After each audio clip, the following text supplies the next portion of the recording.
2366. Salamai tidak menunggu reaksi dari penguasa pembantaian. Tepat setelah mengatakan itu, dia menyerbu para wanita itu. Yun Yuking, yang paling dekat dengannya, tidak menyangka dia akan langsung menyerang saat dia masih menjelaskan beberapa detik sebelumnya. Sementara itu, Suolunsi sedang menatap patung Dewa Iblis dengan khusyuk, jadi dia juga tidak bisa bereaksi tepat waktu. Namun, Jiang Luofu tetap fokus dan waspada sepanjang waktu.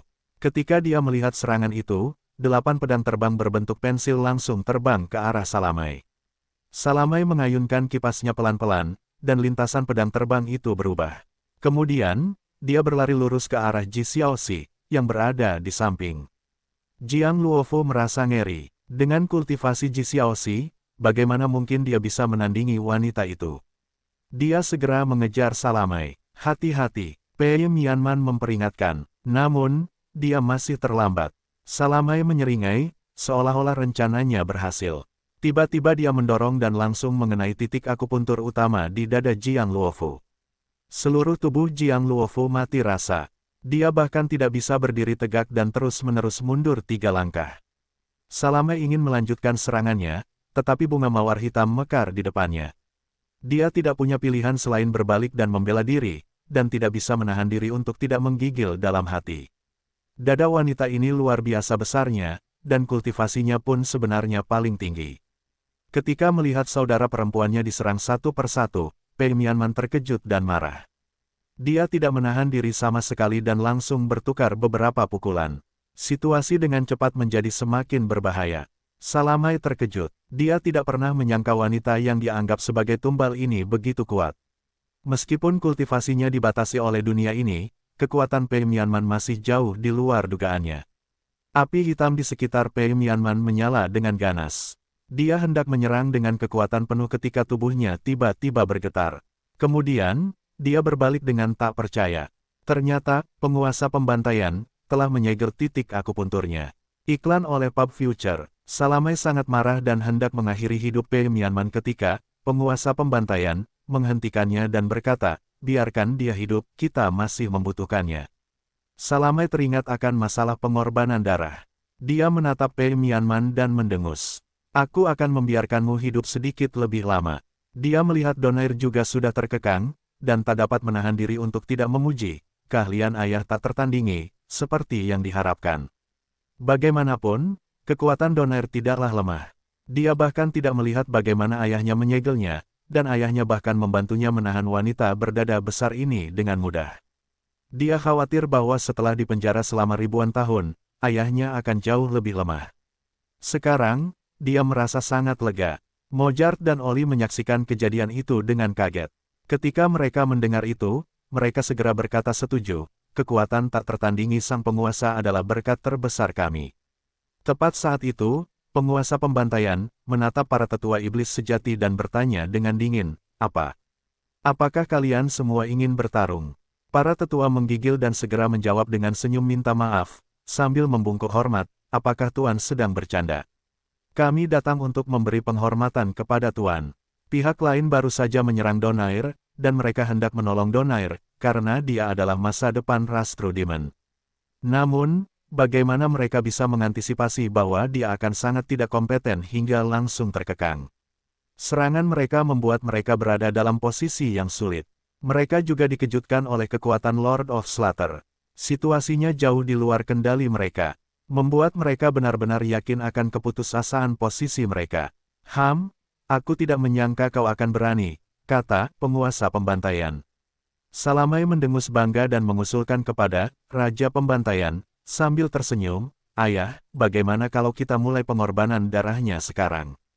Pengorbanan darah? Pengorbanan darah apa? Zuan, terdengar sangat marah dan gugup, berteriak protes. Sang penguasa pembantai menatap Zuan. Orang yang sedang berakting sekarang pastilah Dark Jingteng. Kakak perempuannya jelas bukan tipe orang yang begitu tertarik pada dunia akting.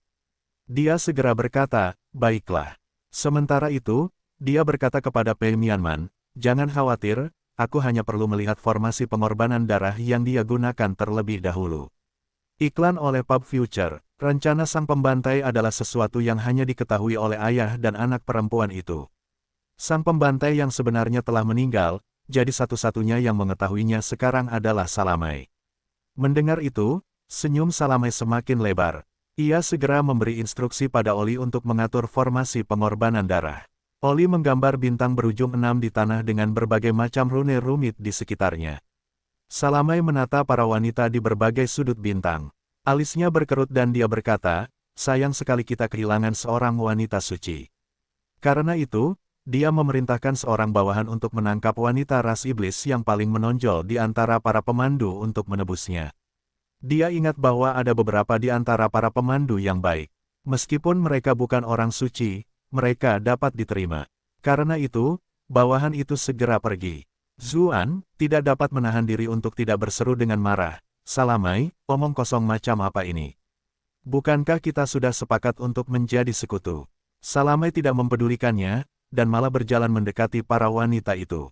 Ia menatap wajah-wajah cantik mereka dan mendecakkan lidahnya. Orang terakhir yang ia temui adalah Pei Mianman. Ia menopang dagu Pei Mianman dengan tangannya dan berkata, kalian semua benar-benar cantik luar biasa. Tidak heran Donair sangat menyukai kalian, membuatku tidak punya pilihan selain membunuh seorang jenius seperti dia. Apa maksudnya ini, Salamai? Zuan masih berusaha sekuat tenaga untuk tetap berpura-pura. Dark Jingteng hampir berteriak keras tentang betapa menyenangkannya ini. Namun akan lebih baik lagi apabila wanita ini menghunus pisau ke wajah wanita-wanita lainnya beberapa kali. Tunggu, jangan lakukan itu. Anak Zu itu pasti akan marah. Kita lupakan saja soal pisau itu, biarkan saja mereka menderita sebentar. Tidak ada yang bisa disalahkan selain kenyataan bahwa kau seorang yang romantis. Kau bahkan membunuh manajer Monster Lord, Pi, demi para wanita ini, kata Salamai dengan sedikit rasa kasihan. Ia selalu menganggap Donair sebagai seorang jenius, tetapi ia tidak punya pilihan selain menyingkirkannya. Iklan oleh Pub Future, bukan aku yang membunuh Jenderal Pi. Jelas, Zuan, apakah kau membunuhnya atau tidak ada bedanya. Salamai menggelengkan kepalanya. Aku tahu kau sangat peduli dengan wanita-wanita ini. Sekarang setelah aku menggunakan mereka untuk pengorbanan darah, aku tahu kau pasti tidak akan pernah memaafkanku. Bahkan jika kau menunjukkan kesetiaan di luar, kau pasti akan merencanakan balas dendam di kemudian hari. Di masa lalu, ayahku dikhianati justru karena ia memiliki seseorang dengan rencana rakus di sisinya. Penguasa pembantaian memiliki ekspresi aneh. Dia tahu bahwa yang sedang dibicarakannya kemungkinan besar adalah penguasa monster. Bukankah Lord of Slaughter disegel oleh orang-orang dari dunia kultivasi? Mengapa dia menyebut Lord Monster sebagai pengkhianat? Pengorbanan darah. Zuan mengerutkan kening. Apa maksudmu? Kita akan menggunakan kekuatan garis keturunan mereka untuk mengaktifkan harta karun ini, untuk membuka pecahan ruang waktu yang disembunyikan ayah di sini. Salamai memasang ekspresi bersemangat. Setiap kali dia memikirkannya, rencana ayahnya selalu membuatnya sangat bersemangat. Ekspresi para wanita berubah saat mendengar itu. Ji Xiaoxi sangat takut hingga wajah mungilnya menjadi pucat pasi. Bahkan Jiang Luofu yang biasanya tenang pun sedikit gugup. Meskipun dia tidak takut mati, tidak ada yang ingin mati dengan cara yang aneh seperti itu. Dia secara refleks melihat ke arah Zuan, merasa sedikit bingung. Ada apa dengan Zu akhir-akhir ini? Meskipun pria ini terkadang nakal, dia tetap dapat diandalkan secara keseluruhan. Namun kali ini, dia disergap dan ditangkap tanpa persiapan sama sekali. Lupakan saja. Kenyataan bahwa kita bisa mati bersama adalah sesuatu yang patut disyukuri. Salamai tersenyum bak seorang pemenang saat ia mengambil kuas cinabar untuk melukis pola-pola aneh di antara kedua alis wanita itu. Zuan dengan saksama mengamati tampilan pola-pola ini. Lambat laun, ia mulai menyadari beberapa hal. Tepat saat itu, sesuatu yang aneh terjadi. Saat Salamai melewati Oli, dia tiba-tiba menyerangnya.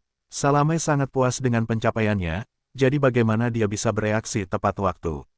Tenggorokannya langsung dicekik dan tidak bisa bergerak sama sekali. Beraninya kau, Mojart, yang diam-diam mengagumi sosoknya sepanjang waktu, bergegas menyelamatkannya. Ia mencengkeram kepala Oli, jari-jarinya menyerupai cakar. Namun, siapa yang mengira Oli akan membalas dengan santai dengan serangan telapak tangan. Ketika kedua tangan itu bertemu, Mojart merasa seperti disambar petir. Ia terpental ke belakang dengan ganas dan terbanting keras ke pilar di samping, jatuh terduduk. Ia secara refleks mencoba merangkak, tetapi ia batuk seteguk darah begitu ia berdiri. Ia tidak berdaya untuk bangkit lagi. Yang lain merasa ngeri saat melihat itu. Bagaimanapun, Mojart selalu menjadi bawahan Salamai yang paling kuat. Mengapa dia langsung terluka sampai sejauh ini? Salamai tidak menunggu reaksi dari penguasa pembantaian. Tepat setelah mengatakan itu, dia menyerbu para wanita itu. Yun Yuking, yang paling dekat dengannya, tidak menyangka dia akan langsung menyerang saat dia masih menjelaskan beberapa detik sebelumnya.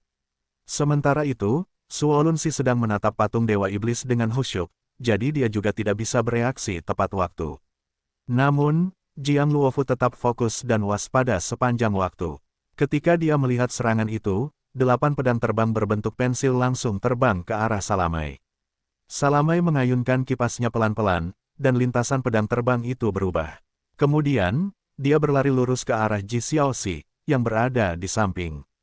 Jiang Luofu merasa ngeri. Dengan kultivasi Ji Xiaoxi, bagaimana mungkin dia bisa menandingi wanita itu?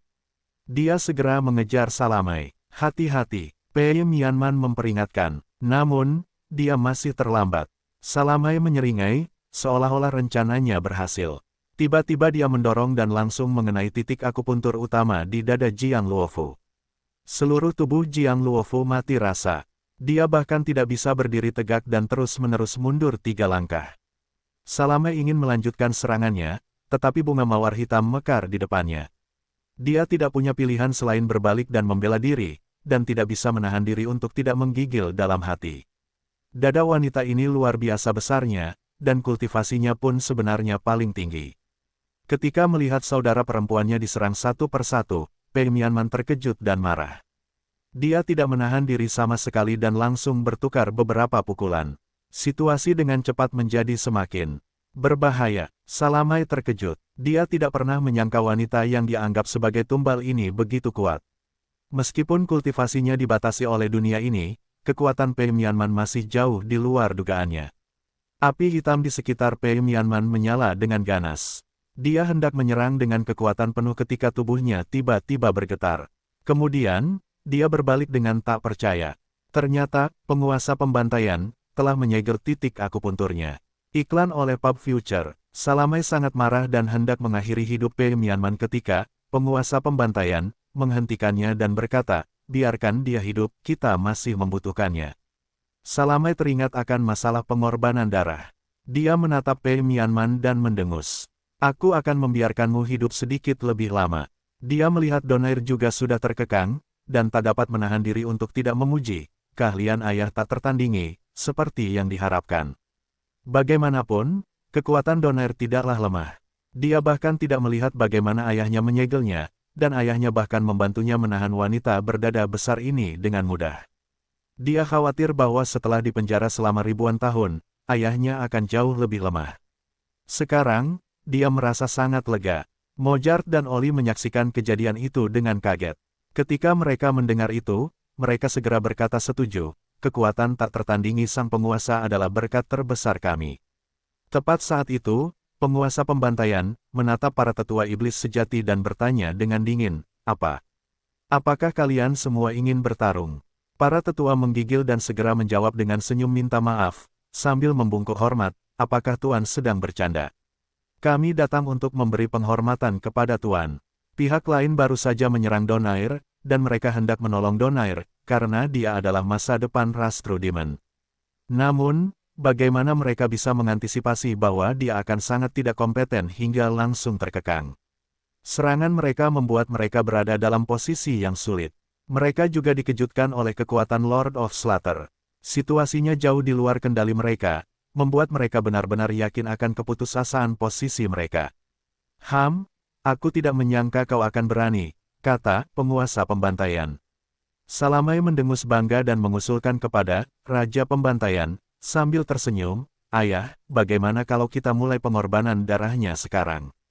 Pengorbanan darah? Pengorbanan darah apa? Zuan, terdengar sangat marah dan gugup, berteriak protes. Sang penguasa pembantai menatap Zuan.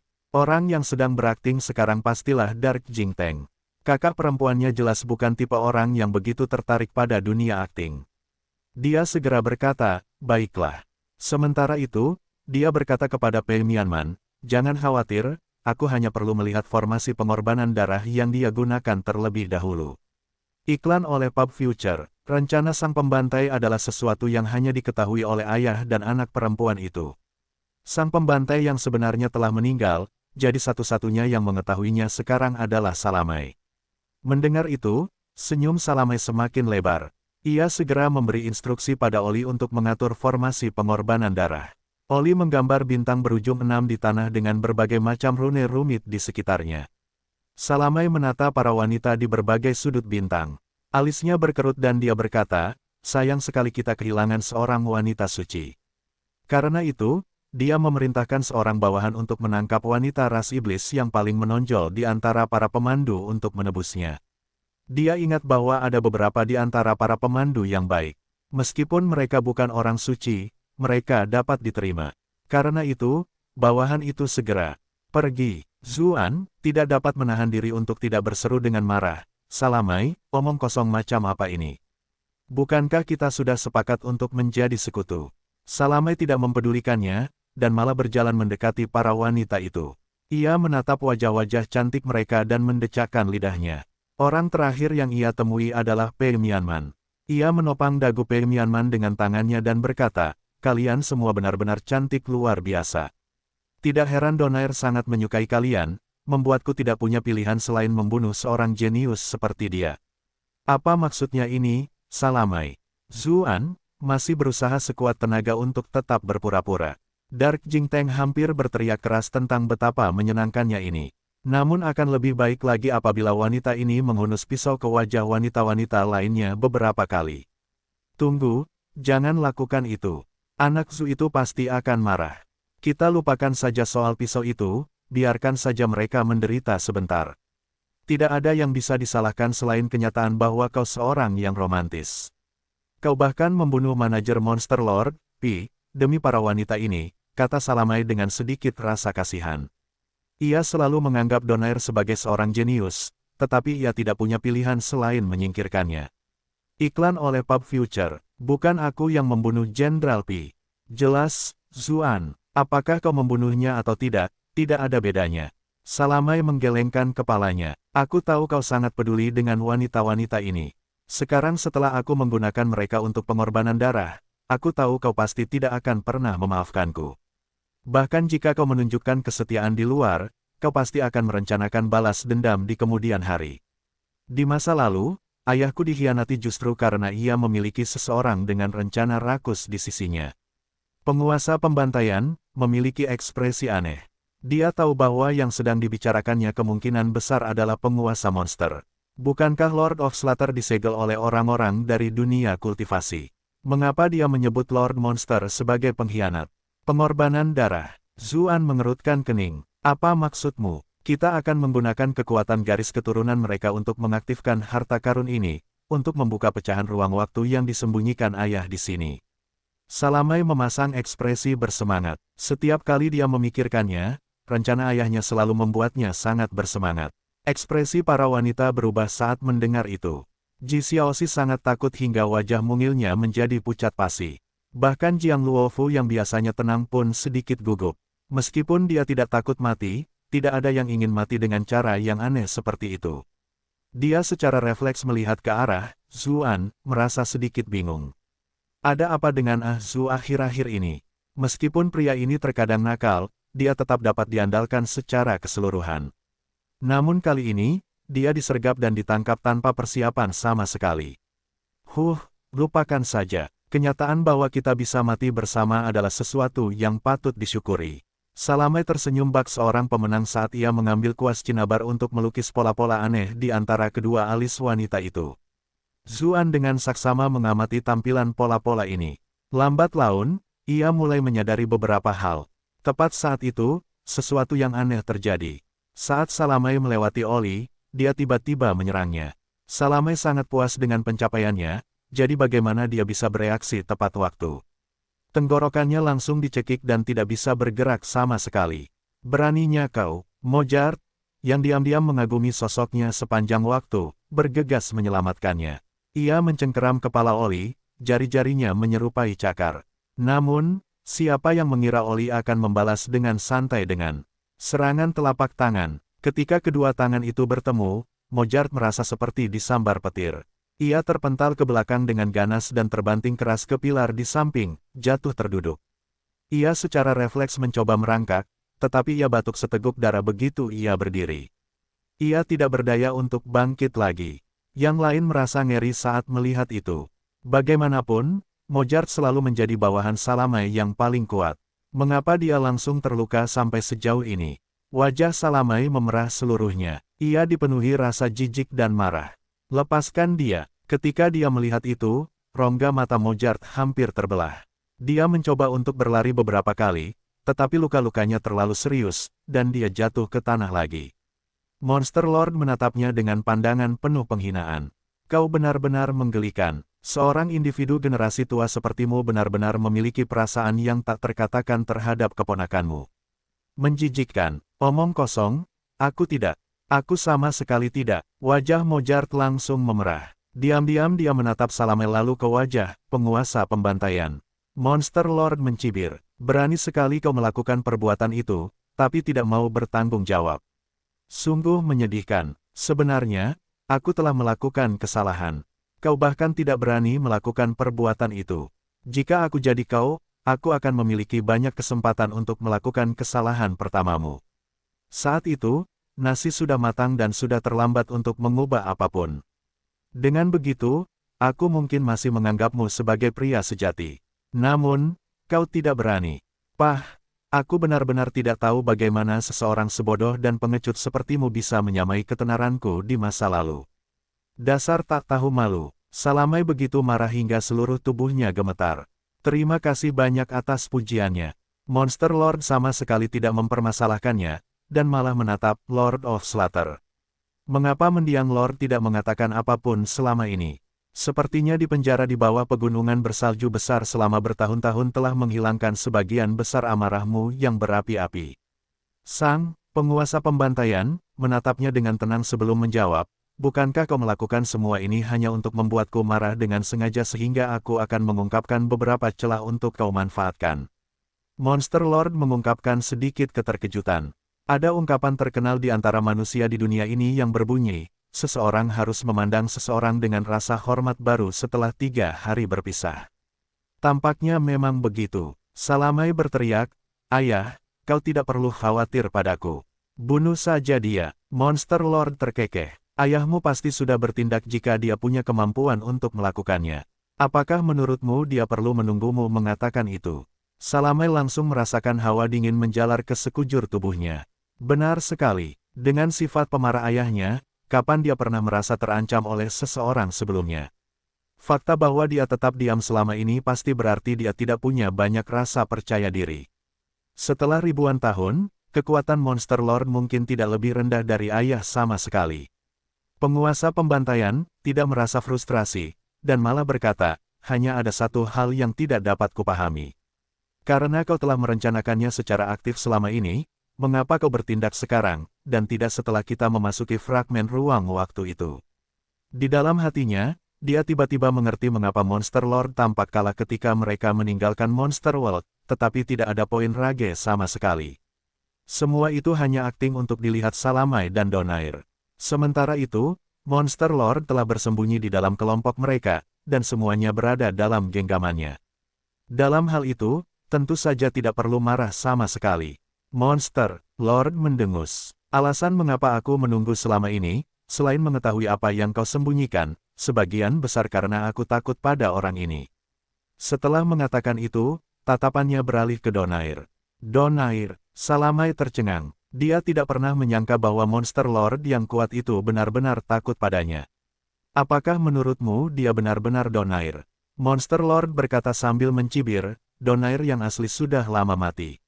Apa? Semua monster yang hadir tercengang, terutama para tetua True Demon. Mereka semua menatap Donair dengan mata penuh ketidakpercayaan. Tetua Agung Iblis sejati mengumpulkan keberaniannya dan berseru, tidak mungkin, kan? Dia jelas Donair. Kalian semua harus tahu bahwa karena monster-monster kuat yang aku kirim ke dunia ini telah menderita banyak korban, tidak ada seorang pun yang ingin datang ke sini lagi, kan? Kata Raja Monster. Semua monster mengangguk. Alasan utamanya adalah karena dunia ini membatasi kultivasi mereka, jadi mati di tempat seperti itu tanpa bisa menggunakan kekuatan penuh mereka adalah perasaan yang mengerikan. Selain itu, orang-orang kuat yang telah memasuki dunia ini terlalu terkenal. Shadow Monster King, War Priest, dan yang lainnya praktis adalah yang terkuat di antara bawahan Monster Lord, namun monster sekuat itu telah mati satu demi satu. Siapa yang masih rela membuang nyawa mereka? Itulah sebabnya aku menggunakan kolam darah dan berhasil menciptakan metode kebangkitan melalui penelitianku. Aku menciptakan tubuh untuk mereka, jadi meskipun mereka binasa di dunia ini, mereka bisa dihidupkan kembali di kolam darah begitu jiwa mereka kembali. Monster Lord menatap Donair dengan sinis. Tapi sayang sekali, jiwa Donair tidak pernah kembali dan tubuh aslinya sudah membusuk. Lalu siapa Donair yang datang ke dunia kita? Tetua Agung Iblis sejati mencengkeram dadanya dan berteriak dengan getir.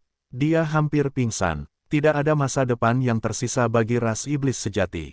Para monster yang bertugas menjaga Donair secara refleks mundur beberapa langkah. Hal yang tidak diketahui selalu menjadi hal yang paling menakutkan. Lalu siapa dia? Bahkan Salamai tidak bisa fokus pada situasinya sendiri sekarang, dan malah menatap lurus ke arah Donair. Dia sering memamerkan kecerdasannya sendiri, namun dia tidak pernah menyangka akan dibuat bingung oleh keduanya. Aku sudah punya dugaan. Monster Lord berhenti sejenak sebelum melanjutkan, kupikir dia adalah makhluk terkuat di dunia kultivasi, sang bupati, yang ingin membalas dendam pada dunia kita. Itulah sebabnya aku selalu merasa khawatir padanya. Tetapi saya tidak pernah menyangka bahwa dia akan begitu mudah dikekang oleh mendiang Tuan Tanah. Itu berarti tidak mungkin dia bisa menjadi bupati. Dia mungkin bawahan kuat bupati. Jika Donair benar-benar seorang bupati dan memiliki otoritas dunia, itu sama saja dengan menjadi perwujudan dari keinginan dunia. Bagaimana mungkin dia bisa dengan mudah dikalahkan oleh Lord of Slaughter? Mengingat dia bukan bupati, tidak peduli seberapa cakapnya bawahan ini, dia tidak lagi dianggap penting oleh Monster Lord. Apa? Yun Yuking dan yang lainnya kini benar-benar terkejut. Jika itu bukan Ahzu yang asli, lalu di mana yang asli? Bab 2368, satu langkah salah dan seluruh permainan kalah. Yun Yuking sudah merasa ada yang tidak beres sebelumnya. Meskipun Ahzu ini mirip dalam segala hal, dia hanya merasa terasing darinya. Dia bahkan diam-diam bertanya kepada Pei Mianman, yang hanya mengatakan kepadanya untuk tidak khawatir. Namun kekhawatirannya akhirnya menjadi kenyataan. Ahzu ini sebenarnya seorang penipu. Jiang Luofu juga tampaknya tiba-tiba menyadari sesuatu. Tidak heran Ahzu ini mudah ditipu. Ini sama sekali tidak seperti dirinya yang biasanya. Lalu siapakah Ahzu, palsu ini? Untungnya, karena semua monster mengawasinya, dia sama sekali tidak dimanfaatkan oleh penipu ini. Namun sekarang masalahnya, kemana perginya Ahzu yang asli? Para wanita memandang ke arah Raja Pembantaian, seolah-olah berdasarkan naluri. Sang penguasa pembantaian, diam-diam berkeringat dingin. Intuisi wanita-wanita ini terlalu kuat. Mereka bahkan tidak memerlukan bukti apapun dan mampu menemukan orang yang tepat hanya melalui insting.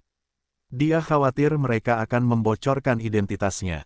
Sambil terbatuk pelan, dia berkata kepada Monster Lord, jadi itu sebabnya kamu tidak takut sama sekali setelah memastikan bahwa dia bukan bupati. Kamu takut padanya, sang penguasa monster mendengus. Aku takut padanya, sungguh lelucon. Itu hanya tindakan pencegahan yang diperlukan terhadap orang yang memegang otoritas dunia. Dan kau tampaknya tidak takut padaku. Tanya, penguasa pembantaian, sambil menatapnya dengan dingin. Monster Lord tertawa dan berkata, Lord of Slaughter, era Anda sudah lama berlalu. Jika kita berada di dunia monster dan Anda masih memiliki otoritas dunia, saya mungkin harus sedikit lebih berhati-hati, tetapi kita berada di dunia kultivasi. Selain itu, dunia monster hampir hancur total, jadi jumlah sumber dunia itu tidak akan banyak membantu Anda sama sekali. Acts by Pub Future, dia tidak bisa menahan diri untuk menggelengkan kepalanya ketika dia mengingat suar hukum hijau yang tampak seolah-olah dapat dipadamkan dalam sekejap. Dia berkata, aku akan memberimu pilihan. Jika kau membantuku membunuh bupati dunia ini, aku dapat menyelamatkan putrimu. Jika kau melakukannya, aku bahkan mungkin akan membawamu bersamaku ke fragmen ruang waktu yang tersegel itu. Salamai segera berseru, ayah, jangan percaya padanya. Dia sudah memiliki piring giok alam dan tahu metode pengorbanan darah. Jika kau pergi, dia akan segera mengaktifkan pecahan ruang waktu. Monster Lord mendecak lidahnya. Lihatlah betapa putrimu berpikir demi dirimu. Tahukah kau betapa sibuknya dia selama ribuan tahun ini, semua demi menyelamatkanmu. Di mana kau akan menemukan putri yang penurut seperti ini? Bisakah kau benar-benar memaksakan diri untuk tidak menyelamatkannya? Bukankah kau akan mengecewakan semua orang? Mojart dan monster lainnya menatap Lord of Slaughter sebelum berseru, "Tuanku." Mereka adalah bawahan lama Lord of Slaughter secara nama, tetapi mereka sudah terikat dengan nona pertama setelah mengikutinya melalui situasi hidup dan mati selama bertahun-tahun. Bagaimana mereka bisa tega melihatnya mati seperti ini? Sang penguasa pembantai berkata dengan serius, kau juga harus tahu bahwa dunia ini cukup istimewa. Bupati itu sudah memegang otoritas dunia, jadi membunuhnya di dunia ini adalah hal yang mustahil. Namun, jika kita bekerja sama, mungkin masih ada kesempatan. Monster Lord menggoyangkan jarinya. Tidak, kita tidak akan bisa membunuhnya bahkan jika kita bertarung bersama di dunia ini. Tentu saja, tidak akan semudah itu baginya untuk mengalahkan kita juga. Namun, karena aku telah menyinggung mendiang Lord di masa lalu, aku tidak akan berani bekerja sama denganmu. Siapa tahu kau akan membentuk aliansi dengan Bupati untuk membunuhku sebagai gantinya. Kalau begitu, apa gunanya mengirimku untuk membunuh Bupati itu sendirian? Jawab penguasa pembantaian, dengan pura-pura marah. Orang tua, apakah kau benar-benar membutuhkanku untuk mengatakannya secara langsung? Monster Lord tersenyum sinis. Aku hanya merasa seolah-olah Bupati bersembunyi di suatu tempat dan mengamatiku, namun aku tidak dapat menemukannya. Aku membutuhkanmu untuk membantuku menahannya agar dia tidak tiba-tiba mengganggu misi besarku di fragmen ruang waktu itu, tentu saja. Kau berencana untuk membuka pecahan ruang waktu. Itu sendiri, seperti yang diharapkan. Sang penguasa pembantaian menatapnya dengan dingin, matanya dipenuhi dengan niat membunuh. Monster Lord menghela napas. Orang tua, bahkan setelah ribuan tahun berlalu, kau masih sangat naif dalam hal itu. Kau masih menafsirkan kata-kataku dengan cara yang begitu lugas. Bukankah akan sangat bagus untuk semua orang jika kau hanya menerima alasan itu secara diam-diam? Dia berhenti sejenak sebelum berkata, bagaimana dengan ini? Begitu aku mendapatkan World Beacon dari pecahan ruang waktu itu, aku akan memberimu sepotong dunia ini sehingga kau akan tetap menjadi penguasa. Ini seharusnya sudah cukup tulus, kan? Sang penguasa pembantai mencibir. Kau mencoba menipuku lagi. Tempat tidur yang sempit tidak bisa dibagi dengan yang lain. Begitu dia menyelesaikan kalimatnya, dia menyerang penguasa monster. Kekuatan yang dilepaskannya begitu besar sehingga monster kuat lainnya merasa kesulitan untuk bernapas. Ekspresi Monster Lord berubah. Dia pikir dia bisa mempermainkan pikiran orang tua ini seperti sebelumnya, tetapi mengapa Lord of Slaughter tidak bertindak seperti yang diharapkan sekarang? Apakah dia benar-benar tidak peduli sama sekali dengan kehidupan putrinya? Monster Lord berpikir sendiri sambil melakukan gerakan menghindar. Pada saat yang sama, ia menggerakkan salamai di depannya sebagai perisai terhadap serangan pihak lain. Ia memahami betul kekuatan Lord of Slaughter. Bahkan setelah disegel selama ribuan tahun, Lord of Slaughter masih setara dengannya. Jika mereka benar-benar bertarung, akan sulit untuk menentukan pemenangnya. Acts by Pub Future. Namun, dia sekarang memegang putri penguasa pembantaian. Penguasa pembantaian dikenal karena betapa dia memanjakan putrinya, yang telah berjuang keras untuk menyelamatkannya. Jika mereka benar-benar bertarung, maka dia akan memiliki keuntungan besar. Namun, ia segera bingung mengapa penguasa pembantaian masih berani menyerang. Tiba-tiba, matanya menyipit, karena ia melihat bahwa sang penguasa pembantaian sama sekali tidak peduli dengan Salamai dan terus menyerang. Jika ini terus berlanjut, Salamai akan mati di tempat. Jika ia terus bersembunyi di balik Salamai, ia akan terluka parah. Ia mulai bertanya-tanya apakah sang raja pembantai melakukan ini untuk memaksanya melepaskannya, tetapi ia tidak berani mengambil risiko dan mempertaruhkan keselamatannya sendiri. Menurutnya, tidak ada kehidupan siapapun yang dapat dibandingkan dengan kehidupannya sendiri, bahkan jika itu adalah putrinya sendiri yang hidupnya dalam bahaya. Itulah sebabnya dia dengan tegas melemparkan Salamai ke Lord of Slaughter untuk mengulur waktu. Dengan demikian, dia membebaskan tangannya untuk menghadapi lawannya. Namun, dia memastikan untuk memberikan beberapa batasan pada Salamai sebelum melepaskannya. Dia tahu tidak mungkin Lord of Slaughter tidak akan bisa melihat itu. Jika Lord of Slaughter mengabaikannya, pada tingkat kultivasi Salamai, bahkan jika dia tidak mati, dia akan terluka parah. Selama strategi ini berhasil, Monster Lord merasa ia dapat menggunakan kesempatan itu untuk mendapatkan kembali inisiatif dan bahkan membalas. Namun, matanya segera terbelalak. Lord of Slaughter tidak menangkap putrinya seperti yang diharapkan, dan malah terus menyerang tanpa melirik Salamai sedikitpun. Monster Lord terkejut dan geram. Satu gerakan ceroboh, dan seluruh permainan benar-benar bisa kalah. Dia tidak pernah menyangka Lord of Slaughter benar-benar bisa bersikap tegas seperti ini. Karena tidak berdaya, dia hanya bisa fokus sepenuhnya pada pertahanan. Dia langsung dirugikan. Sementara itu, Salamai, yang tidak diperhatikan siapapun, terlempar ke dinding di dekatnya. Ia menabrak patung-patung keluarga Dewa Iblis, menghancurkan beberapa di antaranya. Bahan, pembuatnya jelas sangat berharga dan kokoh, cukup untuk menahan korosi seiring waktu. Meskipun begitu, patung-patung itu tetap hancur berkeping-keping, berserakan di tanah. Salamai, yang tubuhnya masih berupa daging, terus-menerus batuk darah. Ia merasakan sakit menjalar ke seluruh tubuhnya. Serangan Monster Lord terlalu kuat. Ia tahu puluhan tulangnya mungkin patah. Kulitnya yang tadinya kemerahan kini benar-benar pucat, dan jumlah udara yang masuk ke paru-parunya jauh lebih sedikit daripada jumlah udara yang keluar dari mulutnya. Nona pertama, para bawahan di dekatnya sangat terkejut. Mereka semua bergegas untuk mendukungnya. Mojart yang terluka parah bahkan mencoba merangkak dengan keempat kakinya. Dia segera mengambil obat untuk diberikan kepadanya. Nona, cepat minum obat ini. Salamai bahkan tidak melirik obat yang disodorkan ke bibirnya. Sebaliknya, dia menatap kedua orang yang sedang bertarung sengit di kejauhan dengan ekspresi putus asa. Angin dingin menderu di seluruh kuil, tetapi udara dingin itu tetap tidak dapat menandingi hawa dingin yang dirasakannya di dalam. Ledakan, sebuah lubang besar terbuka di sudut kuil akibat serangan biasa dari kedua petarung.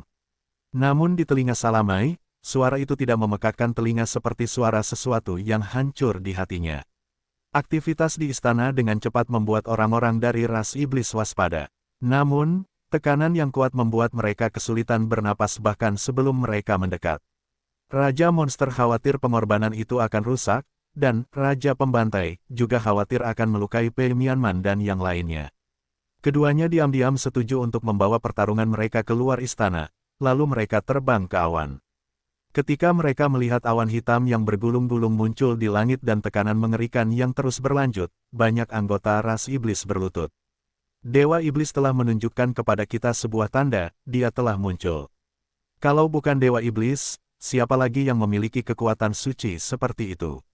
Tepat saat itu, suara gemuruh menggema di langit. Kau bukan penguasa pembantaian, siapa kau? Bab 2369, Identitas terungkap. Kekuatan ilahi yang datang dari atas awan membuat banyak anggota ras iblis bersujud di tanah. Riak-riaknya membuat kuil pendeta yang telah bertahan selama bertahun-tahun dalam kesulitan bergemuruh dengan suara, seolah-olah seluruh tempat itu akan runtuh. Namun, lingkungan berbahaya ini sama sekali bukan hal yang dikhawatirkan orang-orang di dalamnya. Sebaliknya, kata-kata Monster Lord terus bergema di benak mereka. Yang dia lawan bukan Lord of Slaughter. Lalu siapa dia? Bagaimanapun, Monster Lord pernah menjadi bawahan Lord of Slaughter. Dia telah lama merencanakan untuk merebut tahta. Penelitiannya terhadap Lord of Slaughter lebih menyeluruh daripada orang lain. Sekarang setelah mereka saling bertarung habis-habisan, mereka tentu tidak akan menahan apapun, sehingga mudah untuk mendeteksi adanya kelainan. Mata Salamai berbinar. Jadi bajingan itu bukan ayahku. Aku tahu ayah pasti tidak akan memperlakukanku seperti itu. Namun senyumnya segera membeku begitu terbentuk. Tetapi jika dia bukan ayahku, di manakah ayah kandungku? Iklan oleh Pub Future. Dia bahkan tidak berani meneruskan alur pemikiran itu. Tepat pada saat itu, Zuan tiba-tiba bergerak mendekati wanita-wanita itu dan membantu mereka melepaskan ikatan mereka. Namun, ketika dia bergerak mendekati Pei Mianman, dia mengangkat tangannya dan berkata, tidak perlu. Sebelumnya, penguasa pembantaian tentu saja tidak benar-benar menyerangnya. Sebaliknya, dia menggunakan tipu daya yang cerdik. Dengan demikian, pembatasan Pei Mianman telah dibatalkan setelah beberapa saat. Wanita lainnya secara refleks bergerak mendekati Zuan dan menatapnya dengan waspada. Pei Mianman tidak bisa menahan senyum dan berkata, "Tidak apa-apa, mereka salah satu dari kita."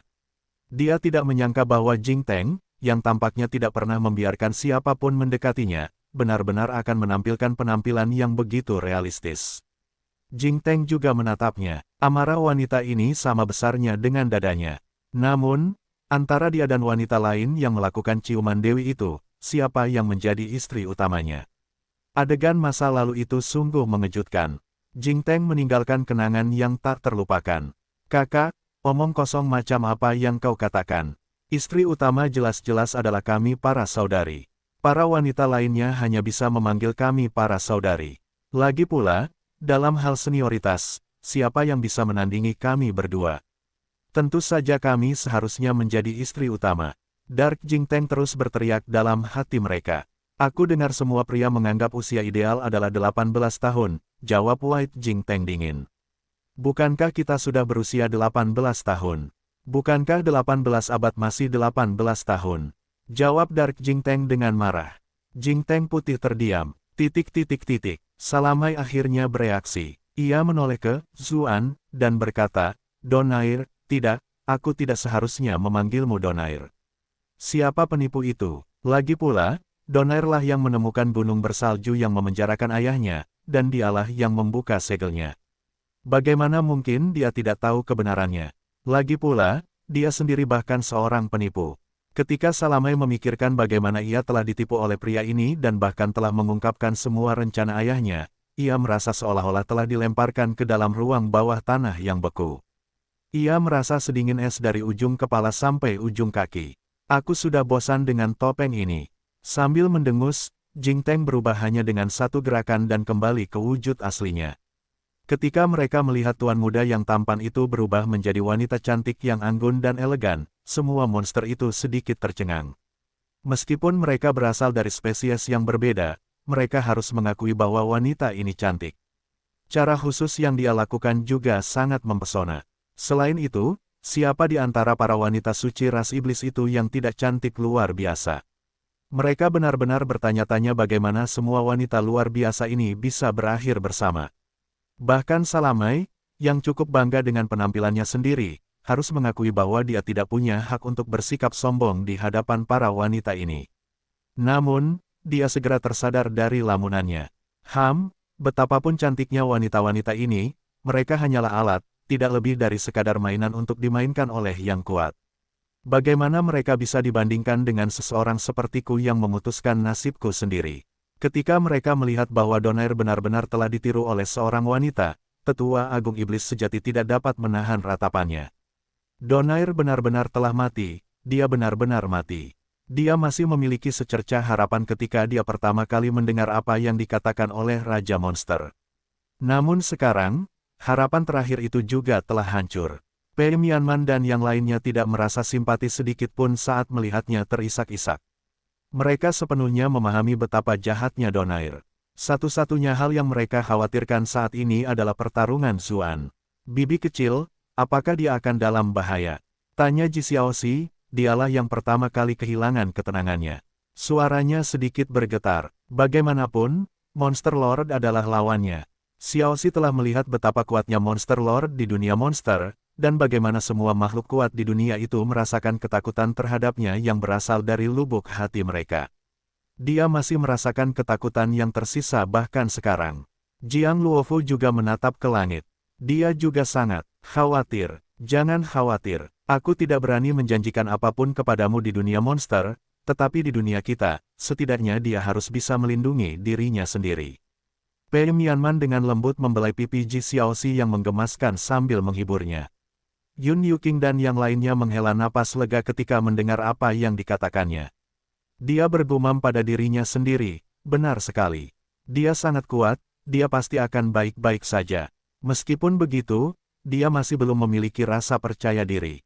"Dasar bajingan, beraninya kau mengabaikan nona pertama ini," seru Salamai. Ia baru saja bertanya, tetapi tidak ada seorang pun yang menjawabnya. Ia sudah marah karena dipermainkan oleh kedua orang lainnya, dan kini ia bahkan lebih marah lagi. Ia berteriak, Tangkap wanita-wanita murahan ini untukku. Meskipun para monster terkejut ketika mendengar bahwa penguasa pembantaian itu palsu, naluri mereka yang terlatih selama bertahun-tahun tetap membuat mereka melaksanakan perintahnya. Dua monster kuat menyerbu. Pei Mianman adalah yang tercepat bereaksi, berteriak, "Hati-hati." Api hitam berkobar di sekelilingnya. Sekuntum mawar dan bunga lili laba-laba merah muncul di udara. Namun, kedua monster itu sama-sama sangat kuat, hanya kalah dari Mojart. Mereka menggunakan serangan mereka sendiri yang kuat untuk membubarkan api hitam itu. Mereka sedikit terkejut, berkata, "Kultivasi wanita ini jelas jauh lebih rendah dari kita. Keterampilan ini cukup menarik. Jangan buang-buang waktu. Tangkap mereka dulu," bentak Mojart. Wanita-wanita ini berani membuat marah nona pertama. Kalau saja dia tidak terluka parah, dia pasti sudah menyerang dirinya sendiri. Tak lama kemudian, monster lainnya juga menyerang. Yun Yuking, Jiang Luofo, dan Suolunsi segera menghadapi musuh mereka. Namun, kultivasi mereka jauh lebih rendah daripada monster-monster ini, sehingga mereka dengan cepat berada dalam situasi yang berbahaya. Tepat saat itu, terdengar teriakan dingin. Yang gagah berani akan maju dalam formasi, naga biru menunggu panggilannya. Raungan naga yang menggema-menggema di langit. Seekor naga raksasa muncul di kuil dari udara tipis, memaksa semua monster mundur. Para monster menatap Jing Teng dengan kaget. Mengapa mereka tiba-tiba merasa takut? Rasanya seperti ketakutan yang datang dari jiwa mereka. "Terima kasih, Nona Jing," kata Pei Mianman cepat. Jing Teng menyeringai. "Apa? Aku menyelamatkan nyawa kalian, tapi kalian bahkan tidak mau memanggilku kakak." Pei Mianman berkata sambil tersenyum tipis, "Yang terhormat, Anda adalah seorang senior. Jika Anda ingin saya memanggil Anda kakak perempuan, kami bisa melakukannya." Implikasinya jelas. Jika usia saja sudah cukup untuk memanggil seseorang dengan sebutan kakak perempuan, itu tidak masalah. Namun jika karena alasan lain, dia akan menolak dengan sopan. Jing Teng terdiam. Wanita ini benar-benar menyembunyikan belati di balik senyuman. "Kalau bukan karena bocah nakal Ahzu memintaku untuk melindungi kalian semua, aku pasti sudah menopangmu dan memukulmu dengan keras." Dia mendengus untuk mengungkapkan ketidakpuasannya, lalu berkata, "Pertarungan di atas sana semakin seru. Apa gunanya bertengkar kecil di sini? Kau akan tahu kebenarannya begitu pertarungan mereka berakhir." Ekspresi Salamai berubah beberapa kali. Pihak manapun yang menang di sana, tidak ada yang akan menjadi kabar baik baginya. Namun, dia dan Mojart terluka parah tanpa banyak kekuatan tempur yang tersisa. Bawahannya sendiri tidak cukup untuk mengalahkan wanita-wanita ini. Jika penipu itu datang untuk memberikan bantuan, kelompoknya kemungkinan besar akan musnah sepenuhnya. Selain itu, bukankah dia hanya membantu Monster Lord dengan melakukan itu? Matanya berkedip-kedip cerah. Pada akhirnya, matanya berhenti di atas para tetua iblis sejati. Saat ini, mereka adalah satu-satunya yang bisa direkrut. Bagaimanapun, kesengsaraan suka ditemani. Sementara itu di langit, awan-awan yang mengambang telah tersebar seluruhnya akibat pertempuran. Monster Lord menatap luka di dadanya. Dia menatap lawannya dan berkata, "Aku sudah tahu siapa kamu. Kamu adalah wali dunia ini." Tepat saat itu, Monster Lord kehilangan inisiatif, dan lawannya menekan serangan.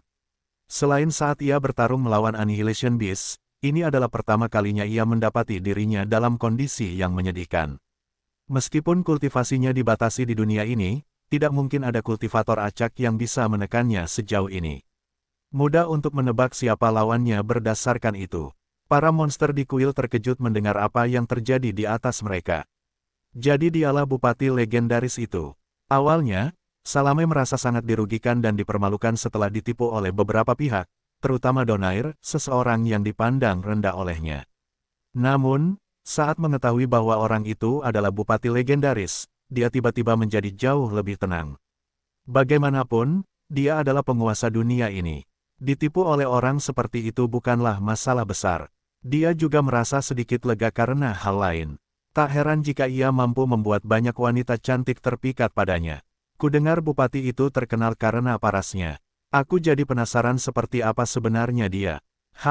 Tapi dia sudah menipuku habis-habisan. Aku tidak akan memaafkannya, tidak peduli seberapa tampannya dia. Ekspresi Mojart berubah beberapa kali. Pandangannya selalu tertuju pada nona pertama. Dia menyadari bahwa nona itu benar-benar tertarik pada Bupati dan langsung merasa terancam. Tetua Agung Iblis sejati bergumam pada dirinya sendiri, dia adalah Bupati. Aku bertanya-tanya apakah Donair dari sebelumnya adalah dia. Sudah berakhir, semuanya sudah berakhir, dia sekarang tahu tentang rahasia terbesar klan kita. Semua orang di kuil memikirkan sesuatu yang berbeda, tetapi itu semua ada hubungannya dengan Zuan. Sementara itu, di atas langit, pikiran Zuan cukup jernih. Dia menatap lurus ke arah Raja Monster sambil merasa kecewa. Seperti yang diharapkan dari Monster Lord. Meskipun aku jelas memiliki keuntungan, pada akhirnya, aku hanya bisa memberinya luka ringan. Luka seperti ini bukanlah masalah besar bagi seseorang sekuat dia. Kurasa aku tidak punya pilihan selain bertarung dengan baik melawannya. Ats by Pub Future, bukankah dirimu yang terhormat juga membodohi kami semua? Zuan menjawab sambil kembali ke penampilan aslinya. Ini sekarang adalah pertarungan hidup dan mati, dan tidak ada cara baginya untuk menggunakan keterampilan penguasa pembantaian. Itu berarti tidak perlu baginya untuk terus berakting lagi. Tetap saja, aktingmu lebih cerdik. Bahkan aku pun tertipu. Permukaan tubuh Monster Lord berkedip, dan lukanya menutup dengan kecepatan yang terlihat oleh mata telanjang. Ketika dia melihat itu, Zuan tidak ikut campur. Sang penguasa monster menatap Zuan dengan kagum dan bertanya, apakah Donair yang datang sebelummu? Benar sekali, itu aku. Sayangnya, dirimu yang terhormat terlalu sombong dan kamu tidak memilih untuk membunuhku. Kalau tidak, aku tidak akan menjadi tandinganmu di dunia itu, dan kamu tidak akan bersikap defensif sekarang, jawab Zuan dengan tenang. Monster Lord tertawa dingin, nak, kau benar-benar penuh dengan rencana. Kau mencoba menggunakan kata-katamu untuk membuatku merasa menyesal dan mengungkapkan sebuah celah sebagai hasilnya. Namun, rencanamu tidak berguna, karena jika aku tidak membiarkanmu pergi, bagaimana aku bisa tahu tentang apa yang direncanakan Lord of Slaughter selama ini? Bagaimana aku bisa mendapatkan Natur Jade Plate? Sekarang lihatlah dirimu. Kamu telah menggunakan semua rencanamu, tetapi pada akhirnya, semua usahamu adalah untuk kentunganku. Kamu pasti merasa sangat menyesal, kan? Zuan terkekeh. Kamu baru saja menuduhku melakukan serangan psikologis, tetapi bukankah kamu juga melakukan hal yang sama sekarang? Monster Lord mendengus. Dilihat dari pertarungan mereka sebelumnya, dia tahu mereka setara dan dia tidak bisa berbuat banyak pada Zuan dalam waktu singkat. Dia hanya bisa berusaha sebaik mungkin untuk menciptakan kondisi yang menguntungkan baginya. Dia berkata, aku hanya menyatakan fakta. Aku punya Natur Jade Plate dan metode pengorbanan darah. Apa yang kau punya? Zuan tetap tenang sepenuhnya saat menjawab, bukankah tidak apa-apa asalkan aku membunuhmu dan mengambil kembali piring giok alam? Bunuh aku. Monster Lord itu bersandar dan tertawa terbahak-bahak hingga gunung-gunung bergemuruh. Setelah beberapa saat, dia kembali tenang dan berkata, sudah lama sekali sejak terakhir kali aku mendengar lelucon seperti ini. Ekspresinya menjadi dingin saat dia melanjutkan, aku akui bahwa membunuhmu akan sedikit sulit karena kau memiliki suar hukum dunia ini, yang membuat keinginan dunia menjadi milikmu untuk digunakan. Meski begitu, itu hanya sedikit lebih sulit. Tapi kau ingin membunuhku. Siapa yang memberimu keberanian untuk mengatakan sesuatu seperti itu? Jasmine Leong, satu tentu saja, kata Zuan dengan tenang.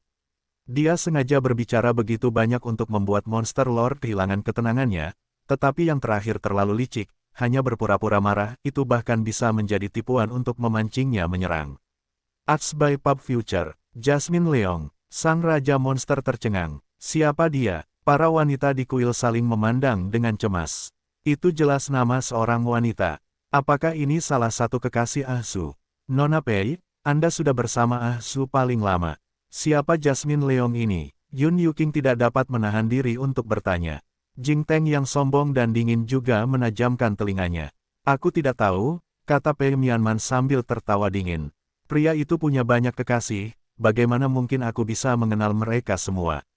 Jiang Luofo merasakan hawa dingin menjalar di punggungnya. Syukurlah aku tidak ketahuan lebih awal, kalau tidak aku akan benar-benar malu. Di langit, Zuan melihat bahwa tidak seorang pun di dunia ini yang tahu apa yang sedang dibicarakannya. Sedikit kesedihan melintas di matanya. Kalau begitu, aku akan memberitahu dirimu yang terhormat dari mana aku mendapatkan kepercayaan diriku. Tiba-tiba muncul sebuah pedang panjang kuno dan sederhana di sampingnya. Pedang itu melepaskan tekanan yang kuat, dan ada kilauan keemasan yang terpancar darinya. Itu adalah senjata suci, pedang Te. Namun sekarang, panjangnya tidak seperti biasanya lagi. Malah, bertambah panjang dan panjang hingga menjadi seperti pohon yang menjulang tinggi ke langit. Bahkan orang-orang yang berada jauh di sana pun dapat merasakan apa yang sedang terjadi. Di Istana Raja Iblis, permaisuri kedua melihat pedang besar yang membentang di antara langit dan bumi.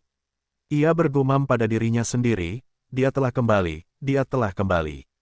Itu wilayah ras iblis. Cepat dan sampaikan perintahnya. Kumpulkan orang-orang yang kuat dan ikuti aku. Dia sangat mengerti bahwa istana raja cukup jauh dari wilayah ras iblis dan bahwa semuanya sudah dapat diselesaikan saat dia tiba. Namun, dia tidak mau repot-repot dengan semua itu dan hanya ingin menemuinya secepat mungkin. Ats by Pub Future, apakah kau sudah menghubungi Ratu Medusa? Melapor kepada permaisuri, Ratu Medusa tidak menunggu pasukan utama dan langsung pergi sendiri. Dia benar-benar wanita yang licik. Sementara itu, di ibu kota manusia, Bilinglong dan Liu Ning sedang mengadakan sidang pengadilan. Ketika mereka merasakan pedang itu, mereka berdua tidak bisa lagi diganggu oleh para pejabat sipil dan militer. Mereka terbang keluar, berdiri di titik tertinggi istana kekaisaran, dan melihat ke arah itu. Bilinglong sangat khawatir. Dia sudah kembali, tapi aku bertanya-tanya musuh macam apa yang dihadapinya sehingga memaksanya bertarung dengan sekuat tenaga. Jangan khawatir, dia tidak akan kalah. Liu Ning tidak tahu apakah dia sedang menghibur Bilinglong atau meyakinkan dirinya sendiri.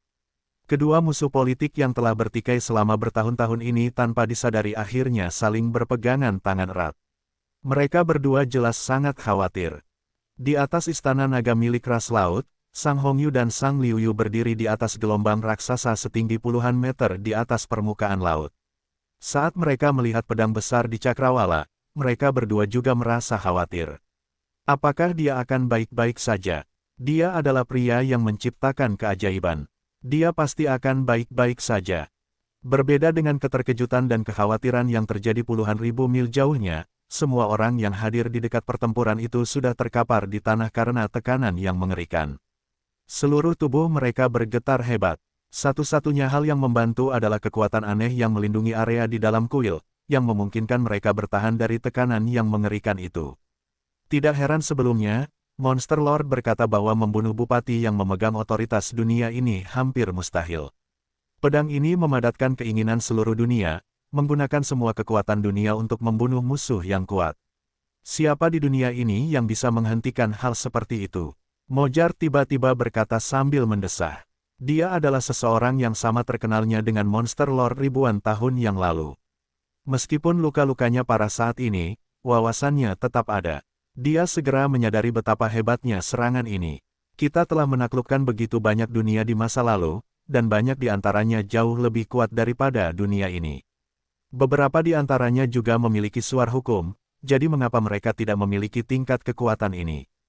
Salamai benar-benar bingung. Kekuatan serangan ini melampaui imajinasinya. Dunia ini sangat istimewa, lebih istimewa daripada dunia manapun yang telah kita taklukkan sejauh ini. Bahkan lebih istimewa daripada dunia monster kita. Akhirnya aku mengerti mengapa begitu banyak monster yang dikirim oleh penguasa monster ke sini musnah. Mojart benar-benar terharu. Kalau begitu, bukankah Monster Lord sudah pasti mati? Salamai tiba-tiba bertanya.